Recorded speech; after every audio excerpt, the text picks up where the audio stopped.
Around the year 966 BC, on a hill in Jerusalem, King Solomon started building a temple.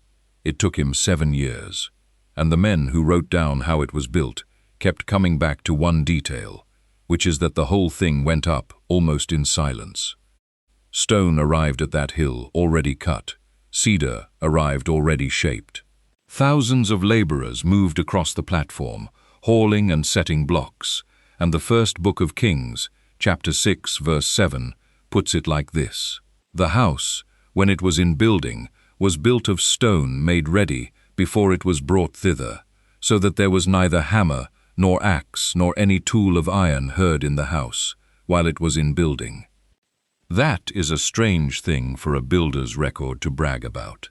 Not the height of the walls, not the gold on them, the quiet, a construction site the size of a small town, running for 7 years, and nobody on that hill hears a chisel.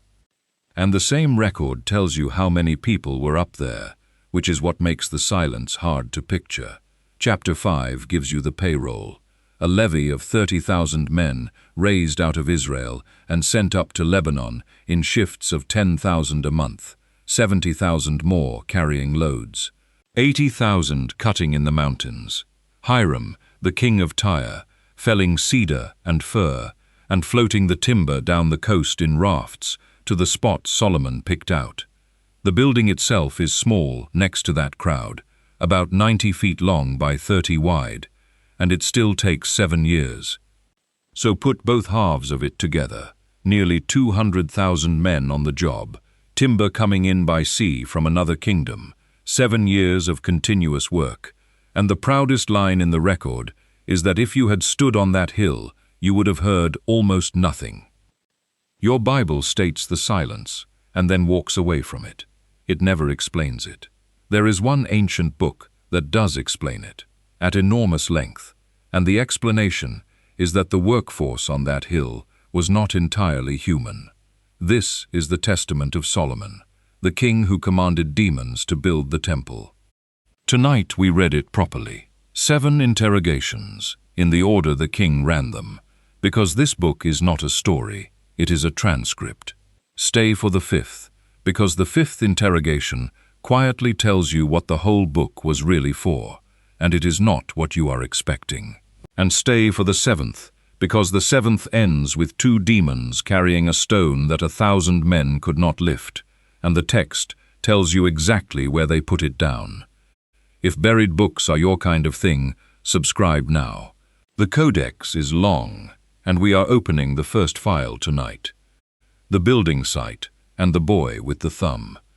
Before a single demon shows up, the testament gives you a labor dispute. Solomon is building, the work is running, and the master workman on the site has a favorite, a boy the text calls his most beloved, and something is wrong with the boy. He is getting thinner. The color is going out of him. He does the same work as everybody else, and he draws the same pay as everybody else, and he is wasting away in front of the foreman. So Solomon does what a king does. He calls the boy in and asks him straight out whether he is loved less than the other workmen, whether he is being worked twice as hard, whether somebody has been hitting him. The boy says no to all of it. Then he tells the king what is actually going on, and the building site turns into something else. Every evening, when the sun goes down, a spirit comes.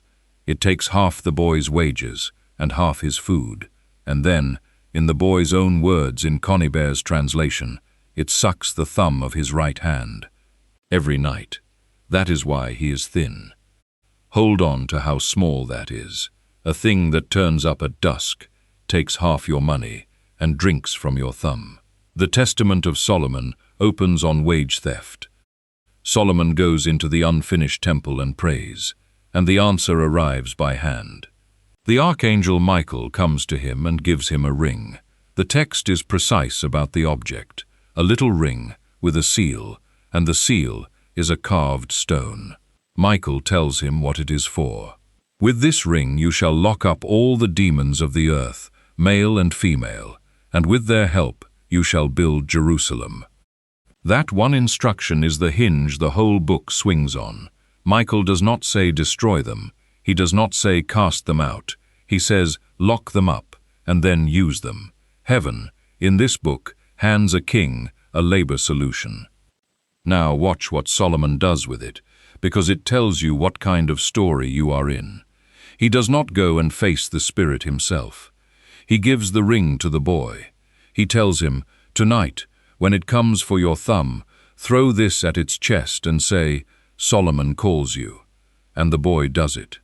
A working child on a Jerusalem building site throws a signet ring at the chest of the thing that has been eating his wages, says a name out loud, and the thing is caught. That is the first interrogation. The demon is called Ornias. Solomon brings him inside and starts asking questions. The 3 questions Solomon asked every demon. This is where the Testament stops behaving like a legend and starts behaving like a filing system. And once you see the pattern, you cannot stop seeing it, because it runs for the rest of the book. Solomon asks every spirit that comes through that door the same 3 things. What is your name? What star do you sit under? And which angel has the power to stop you? Every demon answers all 3. Ornias gives his name, says he sits in the sign of Aquarius, says he strangles men who set their desire on women born under that sign, and names the archangel Uriel as the one who stops him. Then he is put to work. Solomon sends him down to the quarry to cut stone, and the boy who threw the ring goes back to the site with his wages intact. 3 questions, spirit after spirit, chapter after chapter, name, star, remedy. If that sounds less like a story than like a reference table, hold that thought, because at the 5th interrogation, the book is going to admit it. Then Ornias gets sent on the errand that opens the rest of the file. Solomon hands him the ring and sends him to fetch the one the text calls the Prince of the Demons. The 2nd interrogation, Beelzeboul. Ornias goes to Beelzeboul, throws the ring at his chest, exactly the way the boy did it, and says, Solomon calls you. And the prince comes. Beelzeboul walks in. Solomon asks him the first question, and the answer is the line from this book that echoes furthest through everything that comes after it. Beelzeboul says he was once the highest-ranking angel in heaven. Sit with the shape of that. In this book, he is a demoted officer. He is the ruler of the demons. He is the one who fetches the others up when the king demands them. And he talks with the flat institutional tone of somebody who used to have a better job. Solomon asks what he does, and the answers are political rather than gruesome. He brings about the worship of demons. He works through tyrants. He puts certain kinds of desire and certain kinds of destruction into the heads of powerful men. He says he destroys by means of wars and by the hands of the great.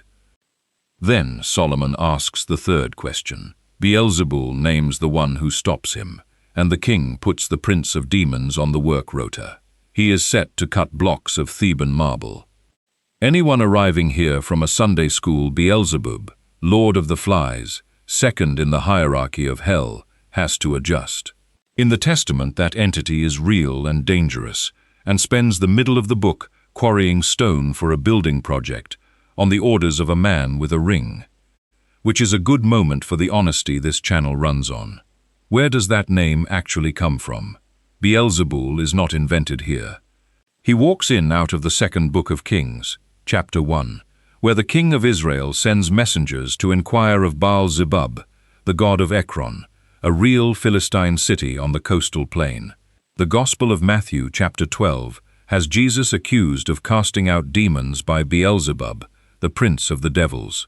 By the time this text gets written, that name already has centuries of use behind it. The Testament does not create him. It interviews him. The 3rd interrogation, Asmodeus, and a fish from the Tigris. The next one you already know, even if you have never read a word of this book, because he turns up in a book that did make the canon. Solomon summons Asmodeus, and Asmodeus arrives furious. He grinds his teeth. He refuses to answer at first. And when he does answer, what he describes is domestic sabotage. He says he plots against the newlywed. He says he ruins the beauty of virgins. He estranges hearts. He is the demon of the wedding night, the one who gets between two people at the exact moment their life together is supposed to start. He also gives his parentage, which is the strangest line in his testimony. He says he was born of a human mother and an angel. There is another book called Tobit that did make it into Catholic and Orthodox Bibles, and that was found in Aramaic and Hebrew among the Dead Sea Scrolls. In Tobit, a woman named Sarah has been married 7 times, and on each wedding night, the demon Asmodeus kills the bridegroom before the marriage can be consummated. 7 husbands, 7 deaths, and the thing that finally defeats him is a fish. The archangel Raphael tells Tobias to keep the heart, the liver and the gall of a fish, caught in the river Tigris, and to burn the liver and the heart on the embers in the bridal chamber. The smoke drives the demon out.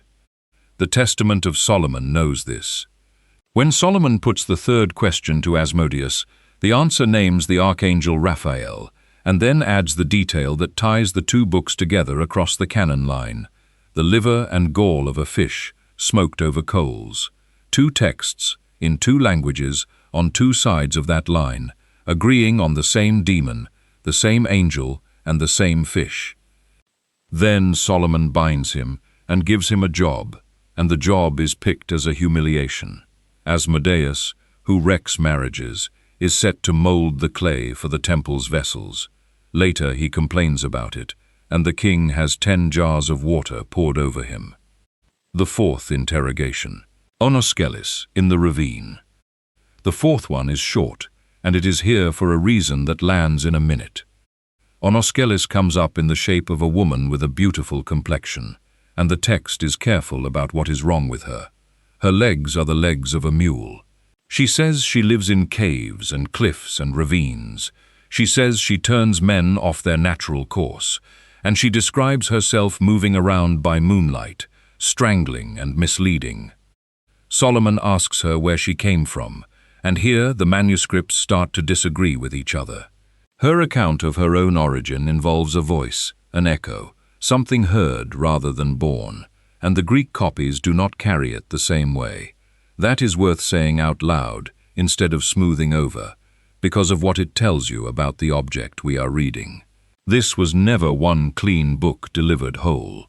It is a working text, copied by hand for centuries by people who were actually using it, and the copies drifted. McCown had to rebuild it from manuscripts scattered across 8 cities. Where they differ, we say they differ. She names her star, she names the angel who stops her, and she is put to work spinning hemp for the ropes the site needs. The demon, who lives in ravines, makes the cordage.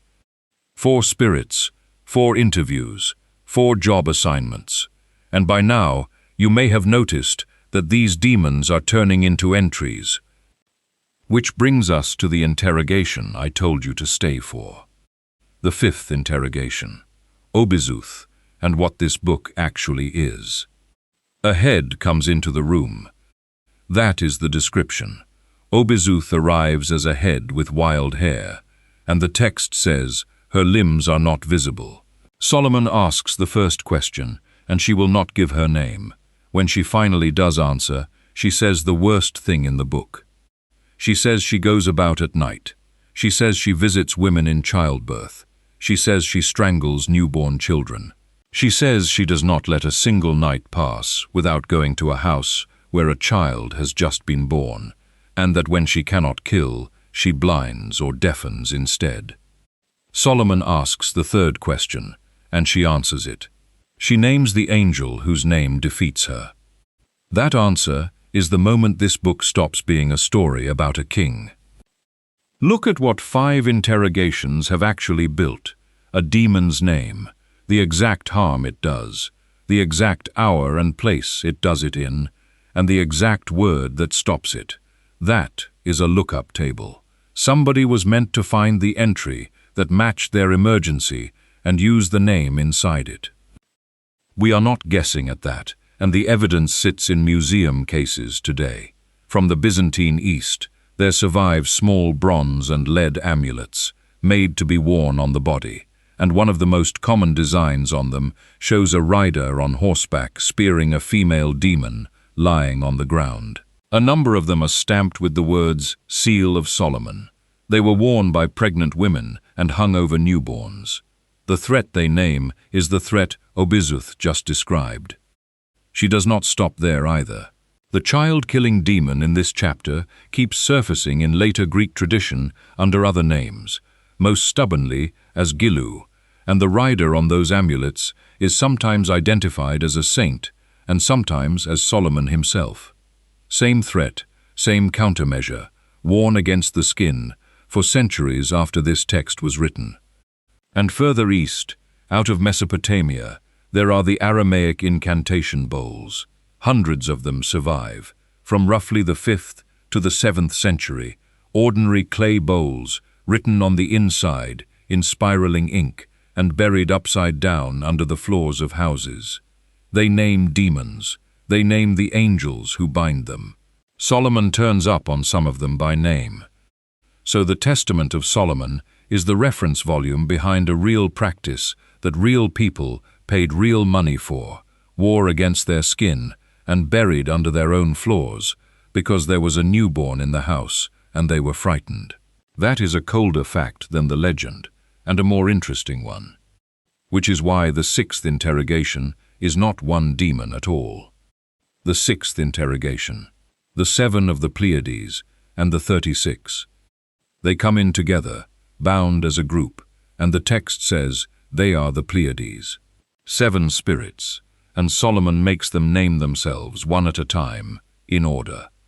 The first one says deception, the second says strife, the third gives the name Clothod and explains it as battle, the fourth says jealousy, the fifth says power, the sixth says error, and the 7th, asked the same question in the same words as the other 6, answers that it is the worst of them.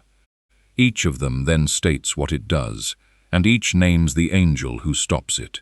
Deception is undone by the thing that exposes it.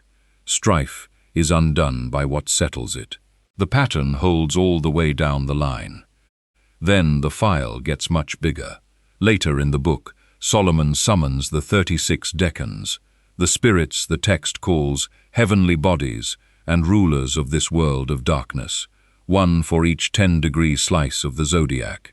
36 of them come forward in sequence. Each gives a name. Each gives the affliction it causes, and the afflictions are physical and specific: headaches, fevers, obstructions of the throat, pain in the eyes, illness in the stomach, and each gives the word that drives it off. 36 diagnoses with 36 remedies in a book that is supposedly about a temple. If you were still wondering what this text was for, Chapter 18 answers it without any ambiguity at all. And now the last interrogation, which is the reason that building site was silent. The 7th interrogation, the flask, the pillar, and the cornerstone. Near the end of the work, one problem is left on the site. There is a stone at the corner, in the position that completes the structure, and the workman cannot raise it.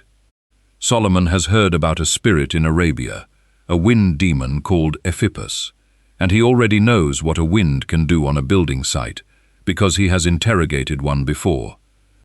Earlier in the file, long before Arabia, a demon called Lix Tetrax was brought in. He arrived in a strange posture, face turned up, the rest of him creeping along the ground, and when Solomon put the first question, he answered that he was a demon of the wind. Asked what he does, he listed a very recognizable set of disasters. He sets men against each other. He raises whirlwinds. He sets fields on fire. He makes a homestead impossible to live in.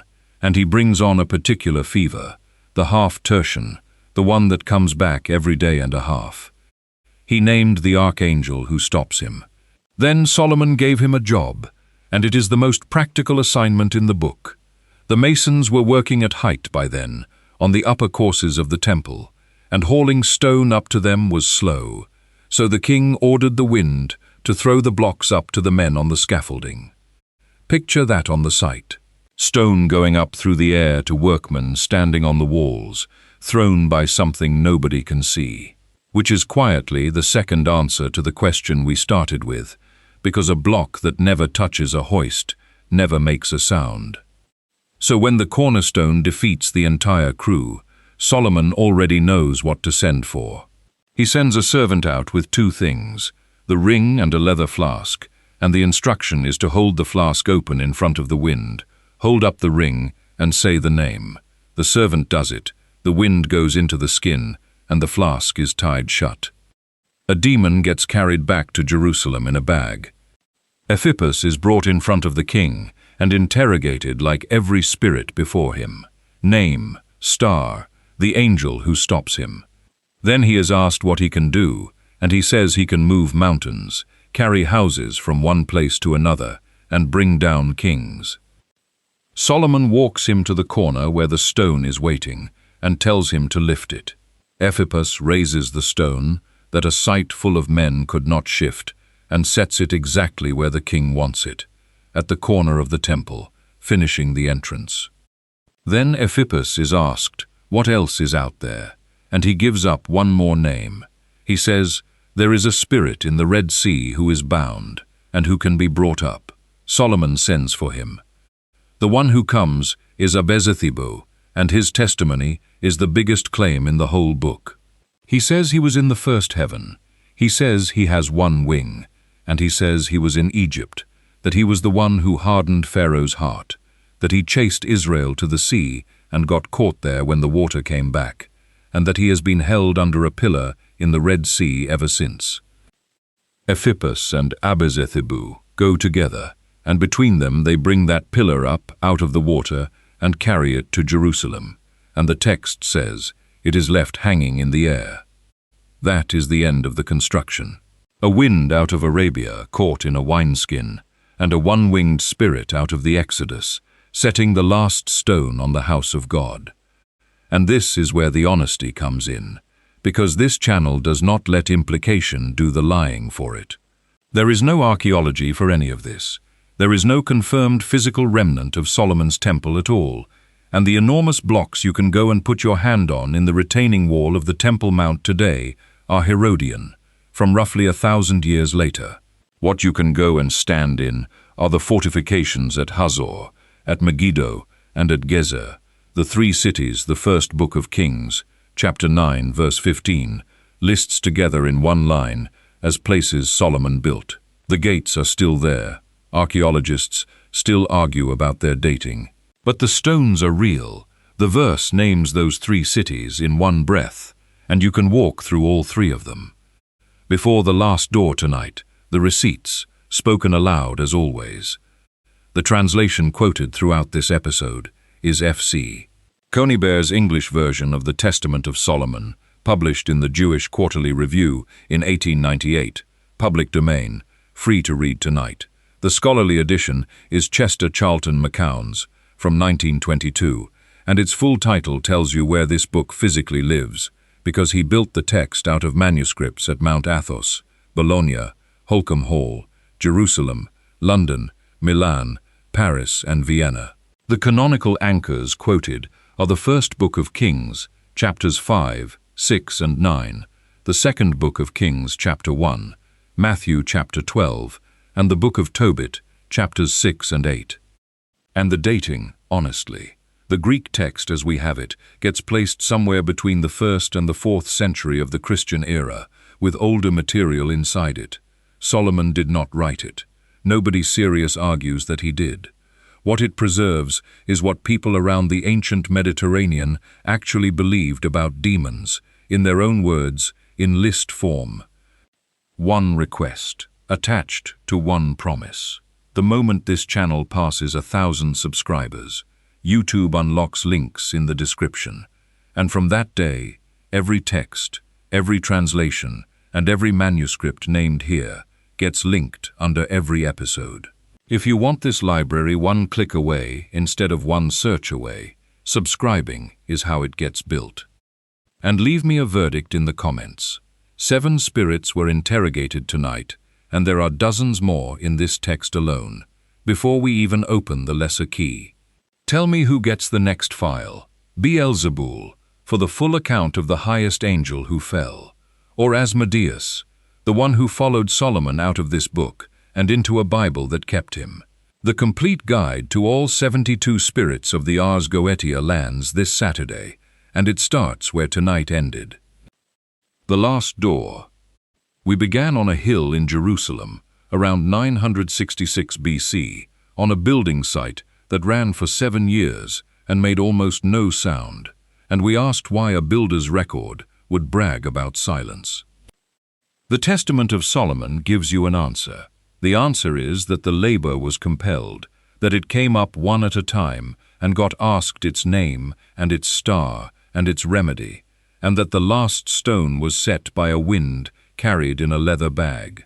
You are free to believe none of it. What is harder to wave away is what the book turns out to be underneath the legend, which is a catalogue written so that a frightened person with a newborn in the house could find the right name in time. Because the amulets are still in the museum cases, still stamped seal of Solomon. The incantation bowls are still inscribed on the inside, still naming the angels who bind. The Greek manuscripts are still where Macoun found them, at Mount Athos and Bologna and Holcombe Hall, at Jerusalem and London and Milan and Paris and Vienna. Conybeare's translation is still public domain, still free, still one search away tonight. The gates at Hazor and Megiddo and Gezer are still standing, and the first book of Kings still names those 3 cities in one verse. And chapter 6, verse 7 still says there was neither hammer nor axe nor any tool of iron heard in the house while it was in building. Your Bible still leaves that silence unexplained, and the book that explains it is still outside.